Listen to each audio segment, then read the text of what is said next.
દિગ્ગજ ક્રિકેટર વિરાટ કોહલી ફરી એકવાર ડીપ ફેક વિડીયોનો શિકાર બન્યા છે. તેનો વિડીયો વાયરલ થઈ રહ્યો છે, જેના કારણે તેના ફેન્સમાં હલચલ મચી છે.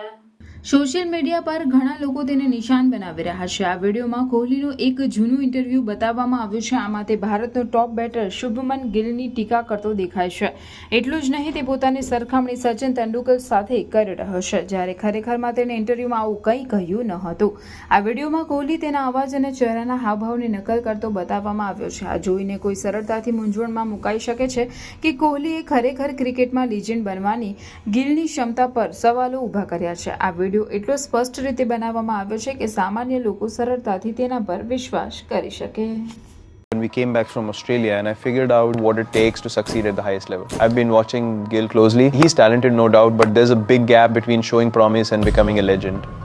Gill's technique is solid, but let's not get ahead of ourselves. People talk about the next Virat Kohli, but let me be clear, there's only one Virat Kohli. I've faced the toughest bowlers, delivered in the most intense situations and done it consistently for over a decade. You can't replicate that with just a few good innings. If I make the wrong decision, I sit outside and I clap all day. In Indian cricket, there's the God and then there's me. That's the benchmark. Gill has a long way to go before reaching that level.